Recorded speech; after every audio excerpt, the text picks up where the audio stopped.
baby at the end of October last year, and he's only got to see his Missouri grandparents twice. So thanks for the invitation, and Nathan thanks you because he got to see his grandparents.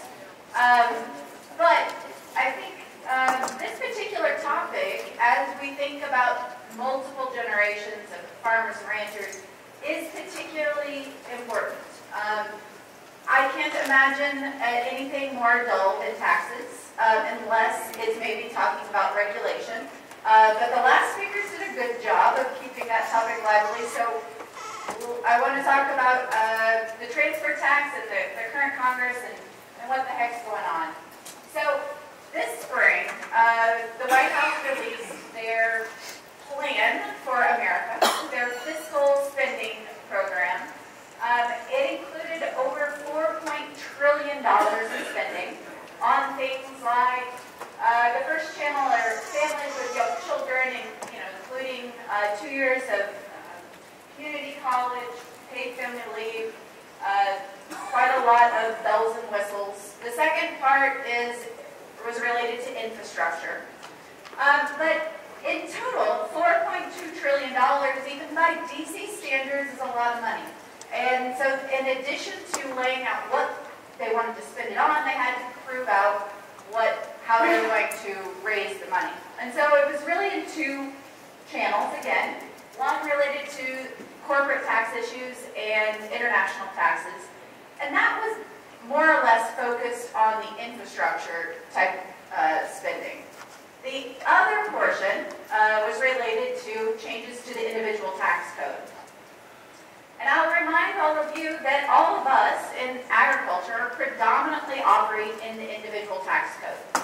Over 90% of farms are pass-through entities where you file your Schedule F and it passes through to your personal income taxes. So, and when you look at it from an acreage basis, equally important.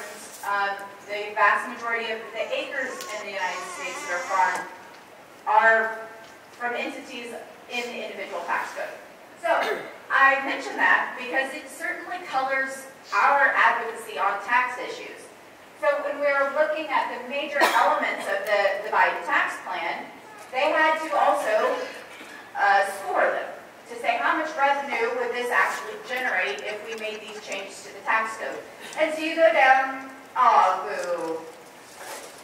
Didn't pick up my data. I'm sorry. All right, the 28% corporate tax rate, we care about that, but not as much as we care about the individual.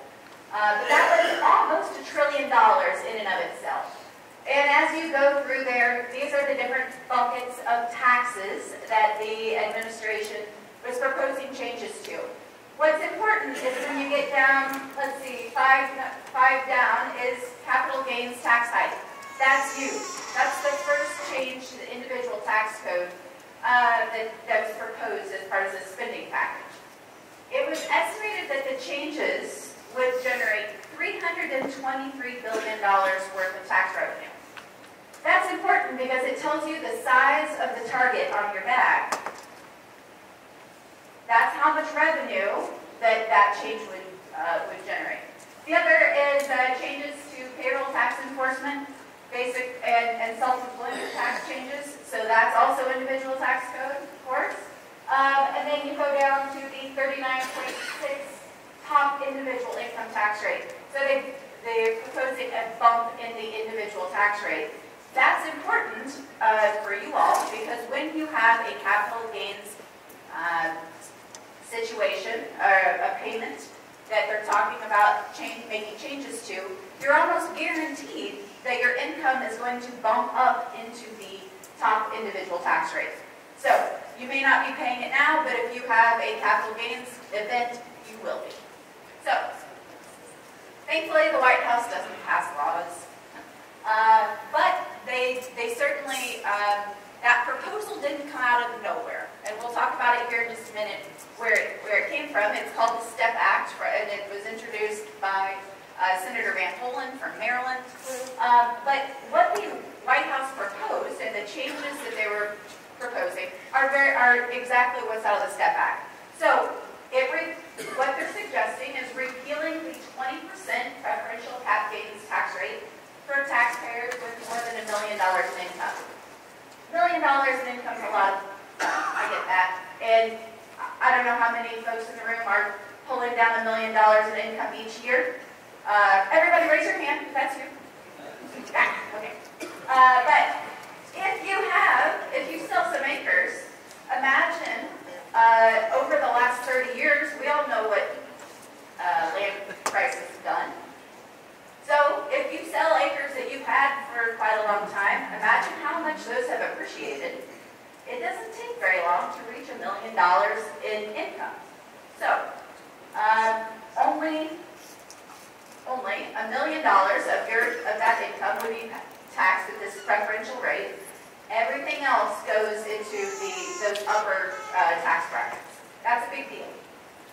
It also repeals free step-up in basis. And what is step-up in basis? All it is that when you transfer, at death, unfortunately, when your land goes to your decedent, when they get that land, the value of that land jumps up to current market value. Not what you paid for it back in 1963 when you bought it. So, that means that they don't have to pay cascades tax on that appreciation that you had during your lifetime. What they're proposing is that that would be wiped out. That when you receive that land, you don't get free step-up in basis. You have to pay for it. It imposes capital gains at debt with an exemption for family-owned businesses. We'll talk about that in a minute, how valuable that exemption might actually be.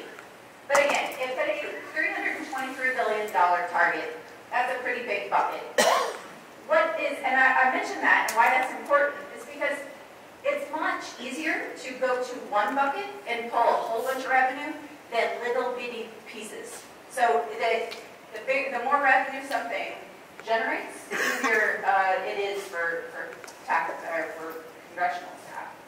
So the STEP Act I referenced that is introduced by Senator Van Hollen, Mr. Booker, Mr. Sanders, Mr. Whitehouse, and Ms. Warren. Conveniently and traditionally known as some of the more moderate Ds in the Senate. Yeah, obviously not. So I point that out just as an indication of the marker that this put down. That these are significantly more liberal, left-leaning senators out there. And you can see Mr. Van Hollen's quote here that this is one of the biggest loopholes for the rich, that 55% of the wealth in estates worth more than $100 million has never been and never will be subject to any income taxes. So when they're making these proposals on the changes, that's who they think they're targeting. The wealthy, the rich. Unfortunately, they're also getting you. So when Mr. Van Hollen proposed this legislation this spring, we all saw the writing on the wall and had EY, Ernst Young, we commissioned the study with them to say, hey, if this happens, if the STEP Act goes into effect, what will the impact be? And they looked at it both from a GDP perspective, from a jobs perspective, and then they also, which is really helpful, they went through and did case studies on different small businesses, including a farm. I've included a link there. It's not a horrible read. The executive summary is only 2 pages. It is really helpful. It has been a really helpful tool for us on the Hill. But what they found on the right-hand side, I work in policy, but I am a nerd at my heart. So I have to talk about the numbers. So on the sort of economy at large, what the study found is, no surprise, it's going to cost growth in the economy, and it's going to cost jobs to the tune of 80,000 jobs per year every year for the first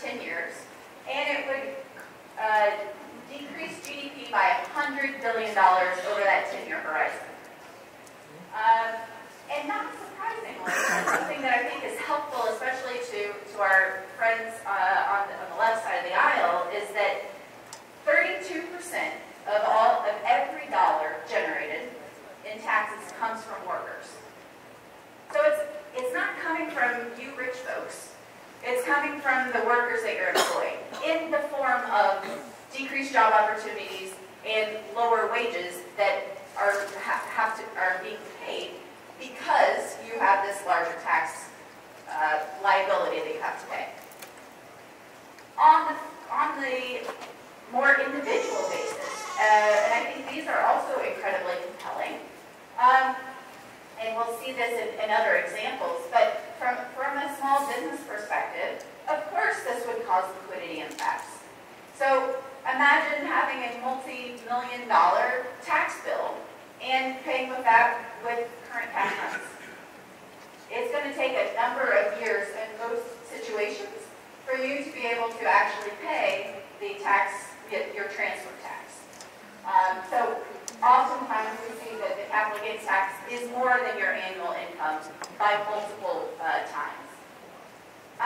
Increased compliance costs is huge for the IRS. I don't know if any of you have ever had to fight with the IRS. I have. My husband and I run a small business in DC, and we've had to fight with them, and it's top 10 fun things I've ever done. But they're a little bit like other regulators. They're always right, and it takes a long time. And what does that mean for you is, of course, increased costs. So if you don't have particularly good records, if Grandpa didn't have good records on what they actually paid for something, proving out what their basis can be, their original basis in the business can be tough. You can also imagine how difficult it can be to come to the same conclusion with the IRS about how much your business is worth currently. So anytime you're going to have differences in opinion, that's going to cost you time and attorney and CPA fees. And then I think importantly, this is not a replacement of the estate tax, the death tax.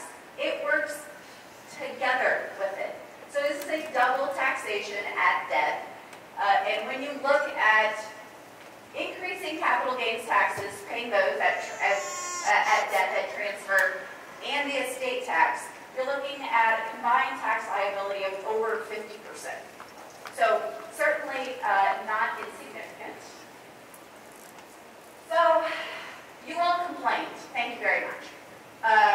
We complained and said, come on guys, we're not the rich people you think that we are.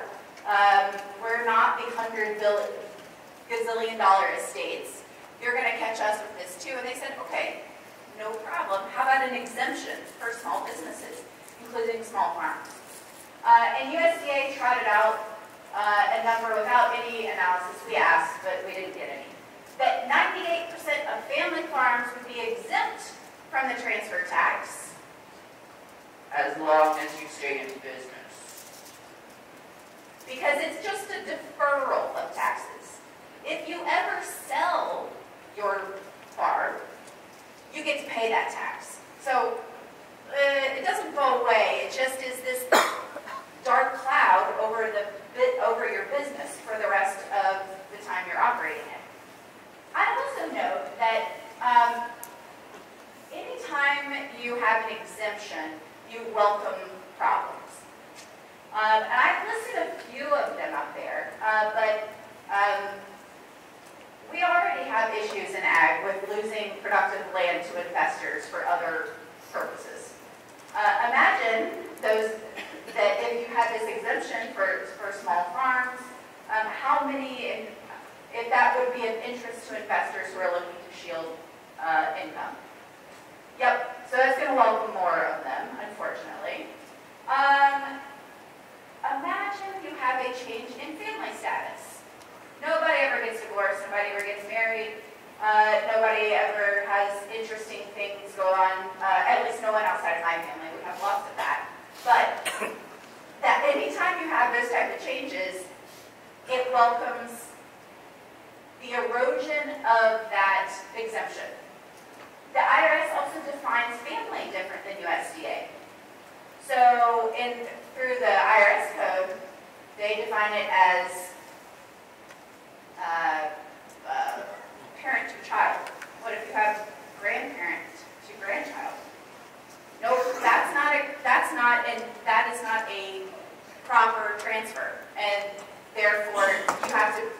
get the benefit of the deferral. You have to pay it then.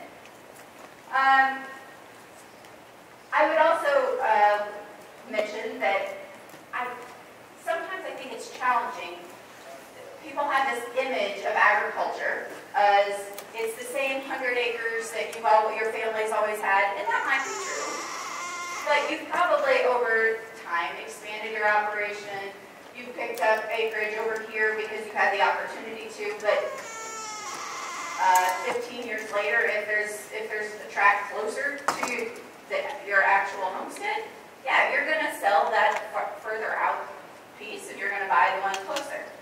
Does that count as staying? Does that void your exemption? We don't know. So anyway, we said we're not very interested in your exemption. Thank you very much. Thanks for the thought, but there's way too many problems with exemptions, and we're going to continue to push to say just leave it alone as it is, please. This is not a solution for us. So again, an exemption, and this is a deferral of tax liability. So this is I didn't change it to Missouri. You guys are smart. You don't have to insert Missouri data instead of California data, because I want to do justice to the source. If you all aren't following the CLA Ag Business blog, it's one of the best sources, free resources that we utilize to understand potential changes to the tax code. And they put out this example that I thought was very good. California farm has $10 million in income, but they only generate, or their tax basis is $10 million, but they only have income each year of $1 million. The farm has total debt of $7 million. This is very. Their heirs will inherit the farm with a net worth of $3 million. But the transfer tax is on the $9 million in appreciation. So the value at transfer was $10 million. The market value is $10 million. The basis was only $1 million. So that $9 million wedge, you get to pay cap gains on at some point. So if you look at the top cap gains rate of 43%, that's that portion where I said, hey, individual tax rates are going up. That kicks in there, plus California's individual tax rates. What you end up looking at is that you have a tax liability of $5 million. Wait, you're in the hole. You're $2 million in the hole. Imagine trying to get an operating loan when you're $2 million, when you're already in the hole. So even though it was a deferral, you didn't have to pay it today. It's still this liability hanging over your operation that your banker's going to look at and say, nah. If we get to a situation where things get tight, the IRS is the first, they're going to get their money first. So trying to get an operating loan in this situation would be impossible. This is another reason why we don't want the exemption, right? Because it, again, doesn't make it go away, just a deferral. Oh, I messed it up. Ow. Can you advance? Thanks. So, I mentioned that USDA said that 98% of farms would be exempt. Texas A&M said, man, that didn't feel right. Let's do a study on this. They maintain data for going back 30 years from representative actual operations across the U.S., 94 farms, and said if the STEP Act were to go into effect, what would the impact be on the tax liability of the operation? And they found that nationwide, the average tax liability would go up $726,000. The representative farms in Missouri, over $1.1 million. So this is not small potatoes. You don't have to, and you don't have to be a mega operation for this to impact you. And I think that's one of the things that we're trying to drive home on the Hill is this affects almost every operation. And Texas A&M, when they looked at it, they said, yep, 92 of the 94 sample representative farms that we offer, or that we have data on, would be subject to additional taxes. Again, thanks very much. We take your exemption and mail it somewhere else. New polling, there's a new group that their figurehead is former Senator Heitkamp, a D from North Dakota. They're calling themselves Saving America's Family Enterprises. They conducted some national polling and found that nearly 6 in 10 Americans firmly oppose the legislation, including almost a majority of Democrats. They've got their complete polling available on the site. They've got some good videos, some good examples, and how to explain this particular tax issue. So where are we? In the whole scheme of things, I started off saying that this spring the president debuted his plan, and that, of course, Congress has to be the ones that actually implement it. And what the Ds are finding is that even when you have the majority in both the House and the Senate, that legislating is hard. Legislating is particularly hard when you have vocal constituents like farmers and ranchers and other small business operators who say, genuinely, this is a challenge for us. This potential tax increase this isn't pie in the sky. This is actual, it will have an actual impact on our business. When you all call in, when you email, when you attend, August recess activities, they're feeling it. And what we're seeing is that moderate Ds, they do exist.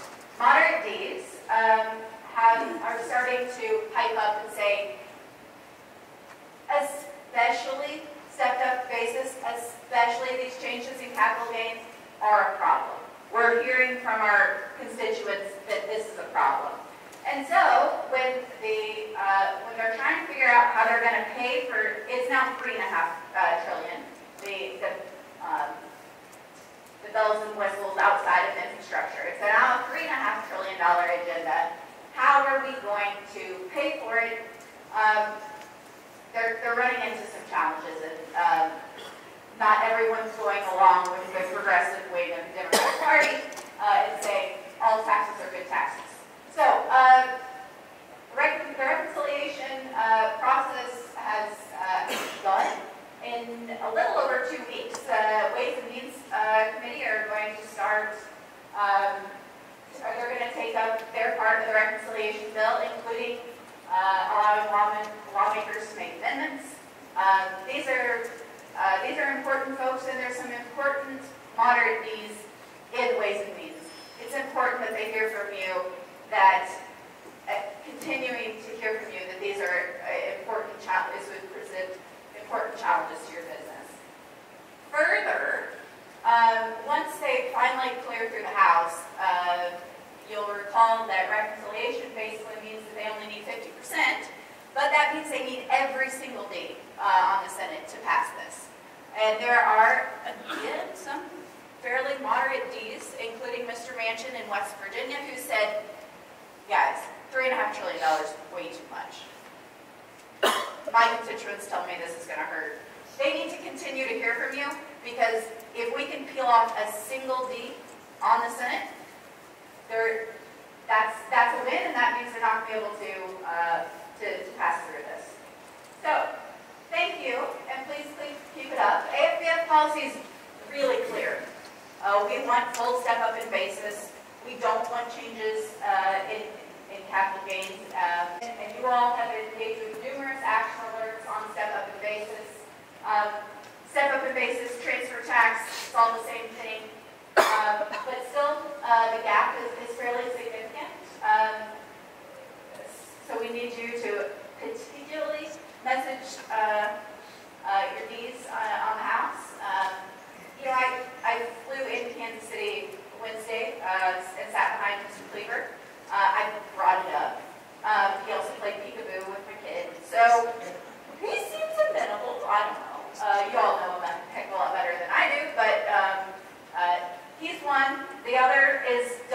her sit-in about, what's the word I'm looking for? Your rent eviction. Thank you, evictions. She's done with that, so maybe she can take your calls. So the ask is of course to continue to tell your elected officials that we don't support changes to step-up in basis and capital gains. This isn't an issue that only affects the rich. It is all of us. So I think that's it for me. Happy to take any questions. And here's my contact info. We try to put fairly timely information out on our econ channel at AFBF, fb.org/marketintel, including topics like step up in basis. So please check that